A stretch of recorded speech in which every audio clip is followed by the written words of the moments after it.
Well, they are trying to ban your DJI drones again.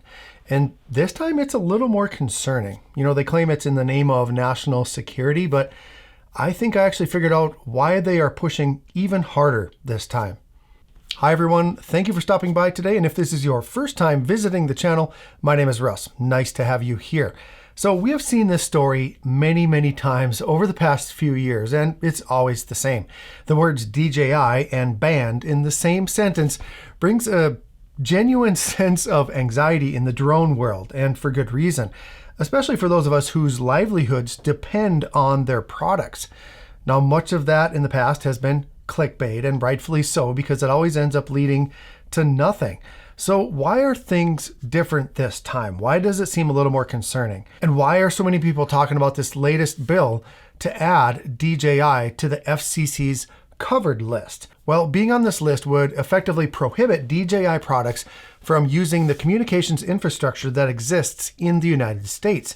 And if you can't use the network, you can't fly the drones. Now, on the surface, the reason for this proposed legislation claims that it would prevent the government of China and other nefarious countries from being able to gather sensitive data through the people that are using their products.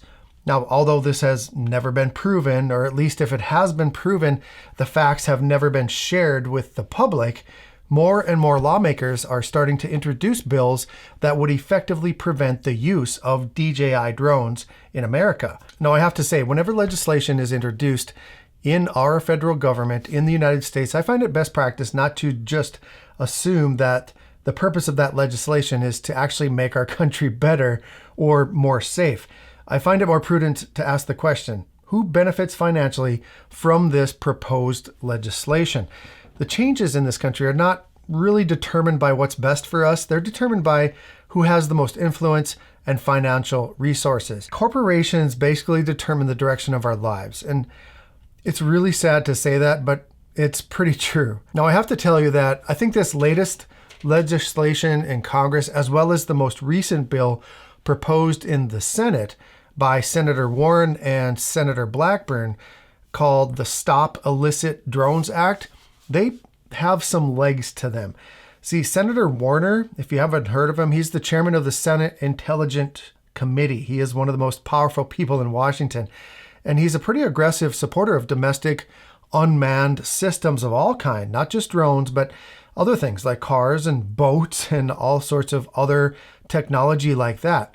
And he introduced a bill earlier this year. I think it's called the Increasing Competitiveness of American Drones Act, which would clear the way for basically what we know as drone deliveries. They're still talking about making drone deliveries. We've been talking about it for a long time, but he really wants to see this happen. And he's also been a very active person in improving cybersecurity against hostile foreign governments through uncrewed aircraft systems, and not just China. There's a couple other countries on there too. So I want to ask you, who do you think is a big fan of Senator Warner and others like him? Like, what organizations would benefit from laws that prevent the addition of more pesky consumer drones into our airspace? I'm going to throw some names at you, and let's see if you recognize any of them. Margaret Nagel, Okioma Moronu, Ken Stewart, Nita Glicksman, James Grimsley, and Brendan Groves. Now, you might recognize that last one. Brendan is the Vice President of Regulatory and Policy Affairs at Skydio Incorporated, and he has a long history of senior level positions within our federal government, including the National Security Agency. Now, those names that I just mentioned are the current 6 officers of the Commercial Drone Alliance. The Commercial Drone Alliance is a collective of companies whose ultimate goal is the integration of drones into our national airspace system for commercial and industrial purposes. And these people have incredible experience and direct influence in our federal government. These 6 people are the ones who will decide the fate of UAV regulation in this country. Now, they are America First people, which is great. I love it. And looking at the resumes, it's obvious that these folks want the United States to lead the way in every single way, but especially when it comes to uncrewed aviation. They all understand the impact that the commercial drone industry will have on improving our society. And UAV integration is the key to the progress of so many industries. Like, it's really just going to change our entire world, basically. But there's one problem. How are they going to integrate with all of those pesky 1.1 million consumer drones flying around erroneously? Actually, it's probably double that, you guys, because not everyone registers their drones. I would guess that maybe half of the people that own drones actually register them. So let's say it's 2 million drones probably out there. Well, the first step to get rid of these pesky drones was, of course, remote ID. And that's coming real soon. All they have to do is make sure that anyone flying a drone is held accountable. Register your drones and we'll know where you are all of the time. They wanted ultimate transparency across the board for all UAV flights. The FAA Reauthorization Act of 2023 continues this. And basically it's the Reauthorization Act of 2018, but there's even more strict language in there when it comes to UAVs. Now, I haven't read the entire thing because it's 800 pages, but I skimmed over some of the things that have to do with UAVs. And basically what it says is no drones outside of the US can be used for anything government related. It says that in this act. Now, so we have remote ID, but that doesn't eliminate the nuisance or mitigate the risks associated with consumer drone traffic if you have all of these commercial drones flying around. It doesn't really stop you and I from flying. So what's the Commercial Drone Alliance's next move? Well, how about they strongly urge our lawmakers to incorporate network-based remote ID. And yes, you actually thought we were going to get away with just broadcast ID? Guess again. Network remote ID is coming. I guarantee you, I'm 100% positive that it's coming. It's just a matter of time. But even with that in place, how can we possibly manage all of these drones, even if we get to that point where there's network remote ID? Well, one way that could certainly phase out consumer drones is to simply ban the two brands that collectively hold 92% of the market in the United States. With a single stroke of the pen, our government could effectively phase out about 1.6 million drones and completely clear the airspace for the commercial drone industry. Now, granted, it will take a few years for all of the DJI and Autel drones to reach end of life, but with as fast as the FAA has been at accomplishing the directives put to them by our lawmakers, the timing is about right. So I would say that we have maybe 5 years left of being able to fly our DJI or Autel drones if something doesn't change. So what could change? What could happen that would change this course? Well, I think there are two things that DJI could do. First, they could quadruple their lobbying efforts and pump a bunch of money into influencing the decisions of our lawmakers. Like I said, that's how the world works, at least our world here in America. The problem with that is it's an incredible risk.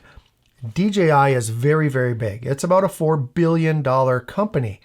However, that's peanuts compared to the collective that is the Commercial Drone Alliance, which includes companies like Amazon, Zipline, Wing, Honeywell, and so many more. Amazon alone is a $520 billion juggernaut.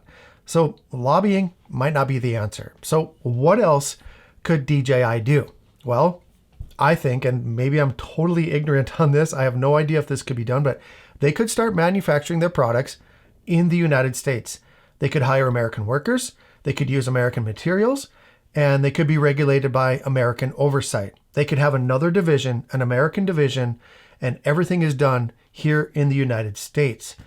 Like I said, I'm not going to pretend that I know what the heck I'm talking about. Like, I don't even know if that could happen, but if it could happen, that would be awesome. But whatever DJI can do, I hope they do, because if they lose the American consumer, they will, in my opinion, cease to exist, which is incredibly sad. They make the greatest products in the world. Nobody even comes close.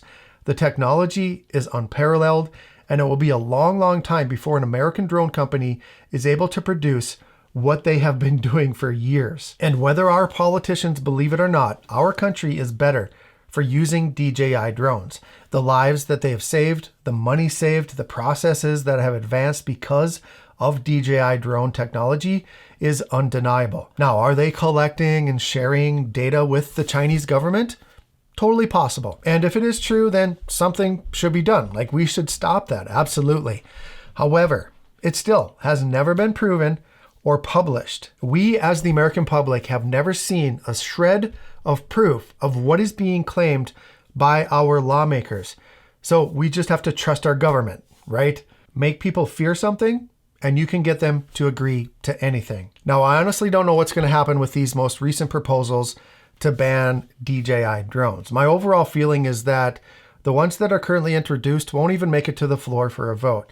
The fear that I have is that with there being more and more of these bills being introduced, more lawmakers are going to start to take notice. And all it's going to take is a single catastrophic event or a single security breach to shift the Overton window and cause the American people to instantly have support for ridding the skies of drones. But the Commercial Drone Alliance needs to be very careful because they don't want people to fear the progress of commercial drones. So it's quite a conundrum. But for now, I'm going to continue to fly as I always have, as you should as well. Get yourself educated on what's going on, but don't let it stop you from enjoying your hobby. You guys, we can't live in fear, but we can be prepared. Hit that thumbs up if I was able to educate you in any way today. Subscribe to follow this topic as it progresses. Share this video on all of your social media so we can educate more people and get the word out there. I'm going to put a link down in the video description for some other videos that kind of talk about this. Watch this video next because you love to support the channel and help it grow. Have a great day, everyone. And as always, fly safe and fly smart.